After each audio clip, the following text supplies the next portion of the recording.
भारतरत्न स्वर्गीय लता दीनानाथ मंगेशकर संगीत विद्यालय उभारण्याच्या कामाचं राज्याचे मुख्यमंत्री एकनाथ शिंदे यांच्या हस्ते 5 नोव्हेंबर रोजी होणाऱ्या भूमिपूजन सोहळा आणि मतदारसंघातील विविध विकास कामांचा लोकार्पण सोहळ्यानिमित्त ठाणे महापालिका आयुक्त अभिजित बांगर यांच्या दालनात आज आमदार प्रताप सरनाईक यांनी भेट घेतली. गानसम्राज्ञी भारतरत्न लता मंगेशकर यांचे 6 फेब्रुवारी 2022 रोजी निधन झालं. त्यांच्या निधनानंतर सरकारच्या माध्यमातून लतादीदींना श्रद्धांजली अर्पण करावी, जेणेकरून लतादीदींचं स्मरण कायम होत राहील. यासाठी राज्य शासनानं लता मंगेशकर विद्यापीठाची स्थापना केली.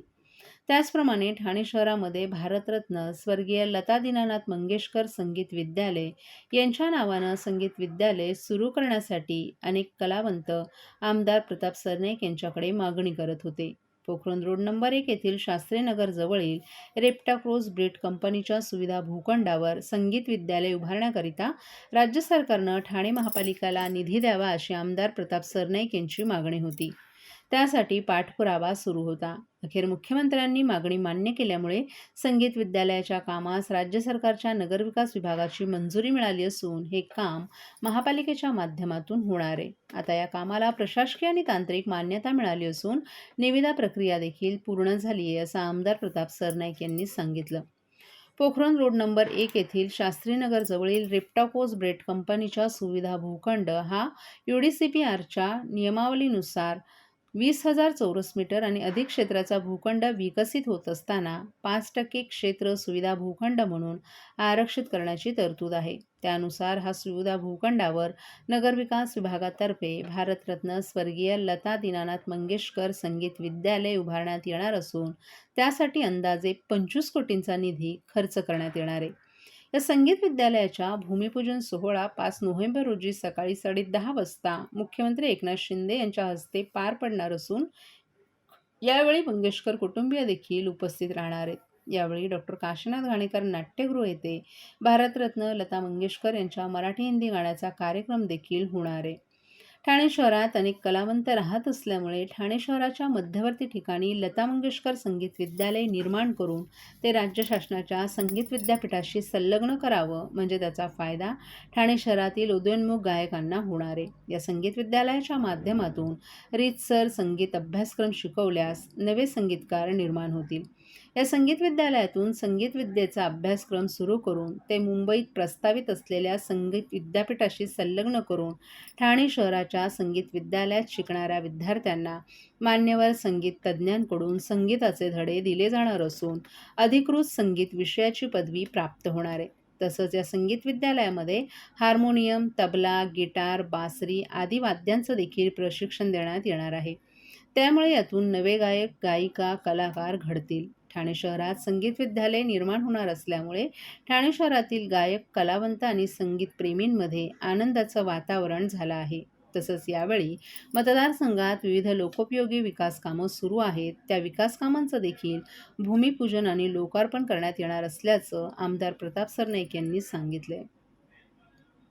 मुख्यमंत्री आदरणीय एकनाथ शिंदे साहेब यांच्या हस्ते 5 नोव्हेंबरला सकाळी 11 वाजता काशीनाथ घाणेकर येथे आणि वर्तकनगरच्या रेप्टाकोज कंपनीच्या सुविधा भूखंडावर राज्य शासनाच्या नगरविकास विभागाच्या माध्यमातून 25 कोटी रुपयाचं अनुदान देण्यात आलेलं आहे आणि ते लता मंगेशकर गुरुकुल याचं भूमिपूजन हे मुख्यमंत्री आणि लता मंगेशकर परिवारातील सगळ्या सदस्यांच्या उपस्थितीमध्ये करण्याचा निर्णय झालेला आहे.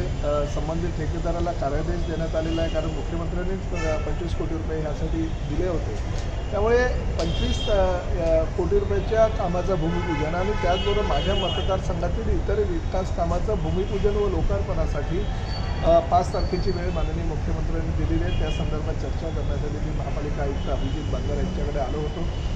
बहुतेक विकास कामं जी मतदारसंघातील आहेत त्याचं कार्यादेश ठेकेदाराला देण्यात आलेलं आहे. कामंही अतिशय चांगल्या प्रकारची असल्याकारणानं मुख्यमंत्र्यांनी हा वेळ दिलेला आहे. प्रामुख्यानं लता मंगेशकर गुरुकुलासाठी उषा मंगेशकरांपासून आदिनाथ मंगेशकर आणि इतर त्यांच्या कुटुंबातील सगळे सदस्य उपस्थित राहणार आहेत. ह्या गुरुकुलाच्या माध्यमातून ठाणे महानगरपालिका क्षेत्रातील संगीत विषयात पारंगत करण्याचा एक वेगळा वेगळी पर्वणी महापालिकेच्या माध्यमातून सगळ्या संगीत क्षेत्रामध्ये नाव कमावणाऱ्या विद्यार्थ्यांना मिळणार आहे. ह्यामध्ये वाद्यवृंद असू द्या किंवा म्हणजे गिटार असू द्या, तबला असू द्या, हार्मोनियम असू द्या किंवा इतर वाद्य असू द्या, ते शिकवण्यात येणार आहे. गाण्यामध्ये शास्त्रीय गायन किंवा इतर गाण्यांमध्ये ज्यांना आपलं करिअर करायचं आहे त्यांनाही त्या ठिकाणी शिकण्याची संधी उपलब्ध होणार आहे आणि नामवंत संगीतकार त्या ठिकाणी विद्यार्थ्यांना मार्गदर्शन करणार आहे. प्रामुख्यानं हे जे गुरुकुल चालू झाल्यानंतर ह्या गुरुकुलाचा थेट संबंध राज्य शासनाच्या लता मंगेशकर विद्यापीठाशी संलग्न असल्याकारणानं कुणाला जर संगीत क्षेत्रामध्ये पदवी जरी घ्यायची असेल तरी ह्या गुरुकुलाच्या माध्यमातून त्या घेऊ शकतील अशा प्रकारचं एक नियोजन महापालिकेच्या माध्यमातून भविष्यामध्ये करण्यात येणार आहे. त्यामुळे ह्या गुरुकुलाला विशेष प्राधान्य आयुक्त महोदयाने दिलेले, मुख्यमंत्र्यांनी सुद्धा ह्याला मान्यता दिलेली असल्याकारणानं हे गुरुकुल महाराष्ट्रातलं अतिशय चांगलं गुरुकुल ठरणार आहे आणि प्रामुख्यानं लता दिदींच्या नावानं त्यांच्या मृत्यूनंतर अशी संगीत क्षेत्रामध्ये अकॅडमी निर्माण करण्याचा प्रयत्न करणारी ठाणे महापालिका आहे. त्यामुळे इतर कुठेही म्हणजे मीरा भाईंदा तर मी माझ्या मतदारसंघामध्ये एक केलेलं आहे आणि एक ठाण्याला दुसरं. त्यामुळे संगीत क्षेत्रामध्ये नाव कमावणाऱ्या आणि संगीत क्षेत्रामध्ये करिअर करणाऱ्यांना एक चांगली पर्वणी उपलब्ध होणार.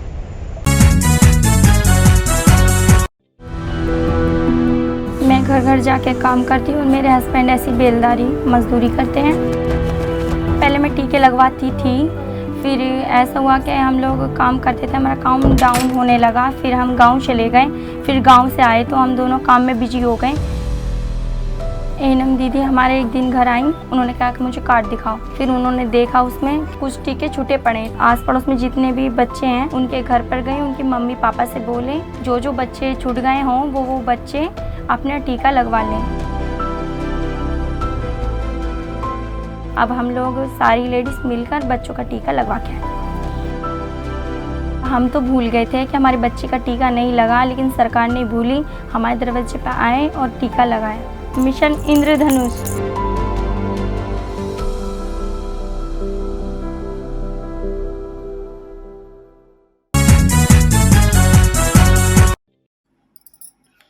मराठा आरक्षण देण्यासाठी राज्य सरकारनं 30 दिवसांची मुदत मागितली होती. मात्र सरकारनं 42 दिवस उलटलं तरीही आरक्षण दिलं नसल्यामुळे जालना येथे मराठा नेता मनोज जरांगे पाटील यांनी दुसऱ्यांदा आमरण उपोषण सुरू केले.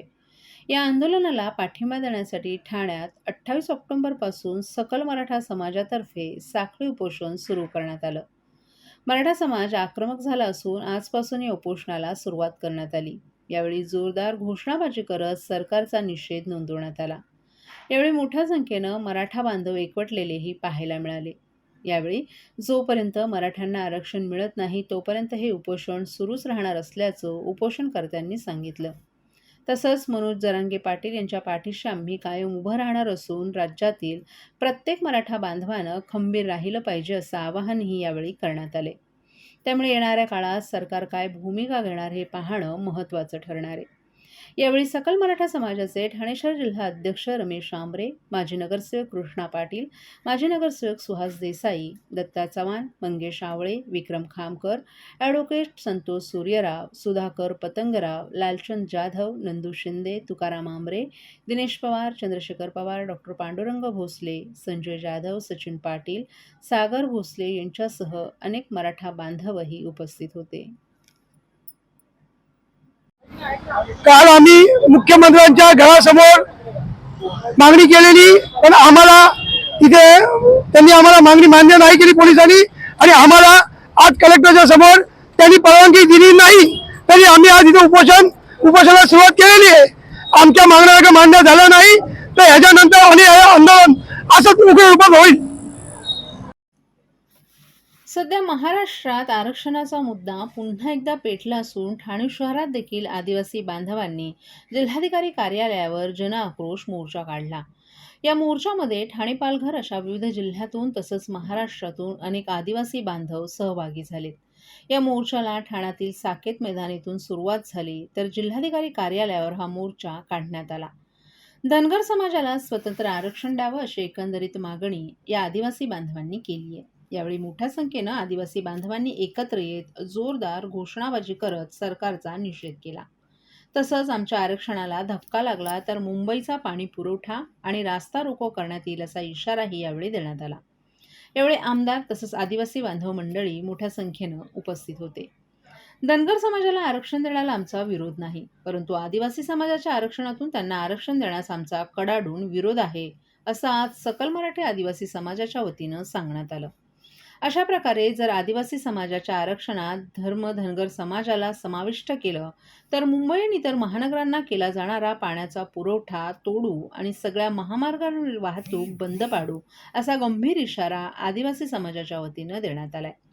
आदिवासी समाज आजही महाराष्ट्राच्या दुर्गम भागात वसलेला असून त्यांना इतर समाजांप्रमाणे मुख्य प्रवाहात आणण्यासाठी भारतीय संविधानानं आरक्षण दिले.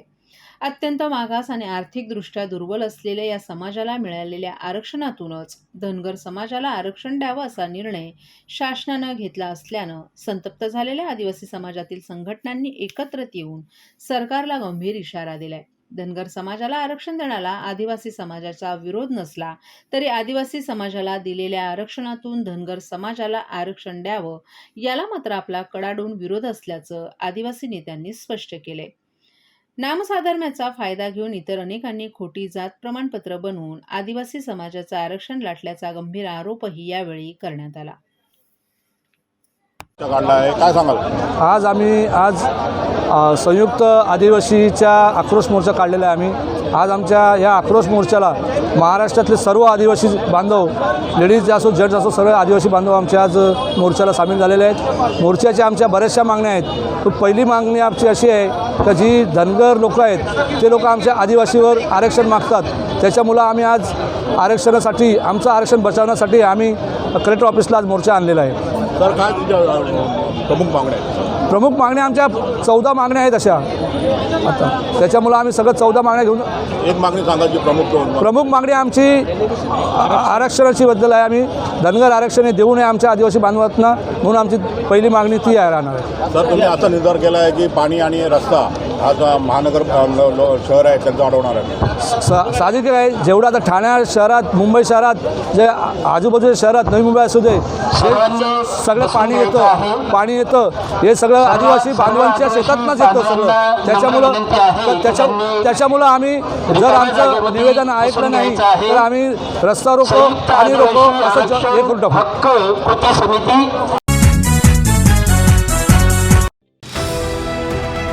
TJSB सौर शक्ती कर्ज, गो ग्रीन, करा वीज बिलावर बचत. आकर्षक व्याजदर, 84 महिने परतफेड कालावधी, 80% लोन, व्यावसायिक आणि उद्योजकांकरता सुद्धा. अधिक माहितीसाठी तुमच्या जवळच्या शाखेला भेट द्या किंवा संपर्क साधा. 1800-223-466 आणि 1800-266-3466.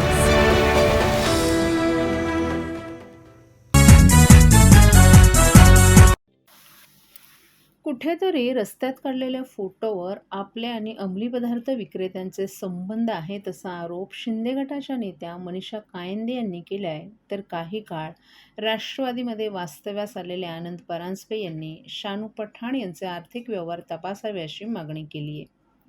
आनंद परांजपे हे महाज्ञानी आहेत, परंतु ते ज्या ठिकाणी बसले तिथले नेते नजीब मुल्लाही ड्रग्ज माफिया सलमान फाळके यांच्यासोबत फोटो काढत आहेत.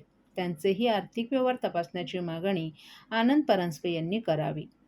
आमचे जर ड्रग्ज माफियांशी संबंध असतील तर आम्ही फासावर चढण्यास तयार आहोत असं सांगत मनीषा कायंदे यांच्यासह चुकीचं वृत्त प्रसारित करणाऱ्या वृत्तवाहिनीला 100 कोटींच्या अब्रू नुकसानीची नोटीस बजावली असून मुंब्रा पोलीस ठाण्यात तक्रारही दाखल करण्यात आल्याची माहिती ठाणे राष्ट्रवादी काँग्रेसचे जिल्हाध्यक्ष सुहास देसाई आणि माजी विरोधी पक्षनेते शानू पठाण यांनी एका पत्रकार परिषदेत दिली आहे. दरम्यान या पत्रकार परिषदेत देसाई यांनी नजीब मुल्ला आणि ड्रग्ज माफिया सलमान फाळके यांचं एकत्र छायाचित्र पत्रकारांना दाखवून हा फाळके नजीब मुल्ला यांचा नातेवाईक आहे का असा सवालही उपस्थित केलाय. राष्ट्रवादी काँग्रेसचे नेते डॉक्टर जितेंद्र आव्हाड आणि ठाणे महानगरपालिकेचे माजी विरोधी पक्षनेते शानू पठाण यांच्यावर शिंदे गटाच्या मनीषा कायंदे यांनी केलेल्या आरोपांचा ठाणे राष्ट्रवादी काँग्रेसचे जिल्हाध्यक्ष सुहास देसाई आणि माजी विरोधी पक्षनेते शानू पठाण यांनी चांगलाच समाचार घेतलाय. तसंच ड्रग्ज प्रकरणात राष्ट्रवादी काँग्रेसचे नेते डॉक्टर जितेंद्र आव्हाड यांनी बुधवारी केलेल्या टीकेवर भाष्य करताना आनंद परांजपे यांनीही बोट ठेवलं होतं. त्यावरही देसाई आणि शानू पठाण यांनी खरमरीत टीका केली आहे. आमचे नेते डॉक्टर जितेंद्र आव्हाड यांच्यावर आनंद परांजपे हे टीका करत आहेत. परांजपे हे काही दिवसांसाठी राष्ट्रवादीमध्ये वास्तव्यास आले होते. त्यांना डॉक्टर आव्हाड यांनी मानसन्मान दिला. ते आज विश्वासघात करून गेलेत. त्यामुळे त्यांनी उगाच कोरघोड्या करू नयेत. कारण आमच्याकडेही अनेक पुरावे आहेत. आम्ही जर हे पुरावे बाहेर काढले तर त्यांना पळता भुई थोडी होईल, असंही सुहास देसाई यांनी सांगितलं. काल मनीषा कायंदे यांनी दाखवलेल्या फोटोंच्या आधारे परांजपे टीका करत असतील तर सलमान फाळके हा नजीब मुल्ला यांचा नातेवाईक आहे का? फोटो दाखवून आरोप करणाऱ्यांना एकच सांगणं आहे की उगाच आम्हाला पुरावे सादर करण्यास भाग पाडू नका. गेल्या काही दिवसांपूर्वी NIAचे छापे राबोडीत पडले होते. ज्या ठिकाणी छापे पडले ती इमारत कोणी बांधली आहे? ज्याच्या घरावर छापे पडले त्याचे कुणाशी संबंध आहेत? ज्याच्यासाठी NIAचं पथक राबोडीमध्ये आलं, त्याचा भाऊ कोणाच्या कार्यालयात कोणाचे व्यवहार सांभाळत असतो हे सर्व जगाला माहीत आहे. कोणाचे गुन्हेगारांशी संबंध आहे त्याची माहिती आम्हालाही आहे. मनीषा कायंदे यांनी आरोप करताना जरा माहिती घ्यायला हवी होती. त्या ज्या पक्षाचं प्रतिनिधित्व करतात त्या पक्षाचे नेते आणि मुख्यमंत्री देखील गुंडांसोबत फोटो काढतात. त्याचा आम्ही काय अर्थ घ्यायचा? शानू पठाण यांनीच मुंब्रा भागात अंमली पदार्थांविरोधात रॅली काढली होती. अनेक ड्रग्ज पेडर्सलाही पकडून त्यांनी काळं फासलं होतं, असंही सुहास देसाई यांनी सांगितलं. तर नाशिकमध्ये अंमली पदार्थांची फॅक्टरी सापडल्यानंतर काही लोकांचे फोटो शोधून त्यांना अडकवण्याचा कट रचण्यात येत असल्याचं माजी विरोधी पक्षनेते शानू पठाण यांनी सांगितले. राजकीय विरोधकांना संपवण्यासाठी मोजकेच निवडलेले फोटो काढून लक्ष करण्यात येत आहे. आम्ही सर्व शरद पवार आणि डॉक्टर जितेंद्र आव्हाड यांच्यासोबत असल्यानेच आम्हाला लक्ष करण्यात येत असेल तर आम्ही त्यास घाबरणारे नाहीत. मनीषा कायंदे आणि आनंद परांजपे यांना आपलं सांगणं आहे की सलमान फाळके याला अनेकांसोबत फोटो काढण्याची सवय असावी. म्हणूनच त्याचे राजकीय नेते, आमदार, पोलीस अधिकारी यांच्यासोबत फोटो आहेत. मात्र भाजपच्या वॉशिंगमध्ये जे जाण्यास तयार नाहीत त्यांना टार्गेट करून खोट्या गुन्ह्यांमध्ये अडकवण्याचा प्रयत्न केला जातोय. 22 फेब्रुवारी रोजीच आपण गृहमंत्री फडणवीस यांना पत्र लिहून आपल्याला खोट्या गुन्ह्यात अडकवण्यात येईल असं कळवलं होतं. आपले परांजपे यांना खुलं आव्हान आहे की त्यांनी जसं आपल्या व्यवहारांची तपासणी करण्याची मागणी केली आहे तशीच मागणी ज्यांचे फोटो फाळकेसोबत आहेत त्यांचेही व्यवहार तपासावेत. फाळके हा ज्यांच्या कानाजवळ जाऊन बोलत होता त्याचे काय धंदे आहेत? बिल्डरला धमकावून ब्लॅकमेल करून खंडणी कोण उकळत होतं? पोलिसांच्या मदतीनं आपले गैरधंदे कोण दाबून ठेवत होता? असा प्रश्न करत जमील शेख हत्याकांडाच्या पार्श्वभूमीवर खून करायचे आणि नंतर भाजपच्या जवळ जायचे ही नीती ज्यांनी आखली आहे त्यांच्याबद्दलही आनंद परांजपे यांनी भाष्य करावं, असंही आवाहन शानू पठाण यांनी केले. काय आरोप आहेत? काय आरोप आहेत? आता तुम्हाला हे फोटो दाखवले, आता मी विचारतो, तुम्हीच सांगावं हे कोण आहे तो? काय प्रकार आहे हा? काय प्रकार आहे हा? हे काय आता आम्ही लोक बोलते काय ते म्हणतात ना, हल्ली काय मॉप केले काय तसा प्रकार काय काय कोण लागतो तुमच्या? हा तुमच्या कानामध्ये काय बोलतोय? अजून गालाला गाल लावायचाच बाकी ठेवलाय, चुम्मा घ्यायचा, बाकी काय? म्हणजे हे चालतं. तुमच्या यांच्याशी संबंध काय? तुम्ही आव्हाड साहेबांचे संबंध दाखवता, तुम्ही शानूचे संबंध दाखवता, काय? अहो ह्याच वर्षापूर्वी शानू मेरा भाई आहे म्हणून गळ्यात गळे घालून तुम्ही फिरणारे. आज काय झालंय तुम्हाला? का असे विनोदासारखे वागताय? आव्हाड साहेब कोण आहेत? तुम्हाला कुणी घडवलं?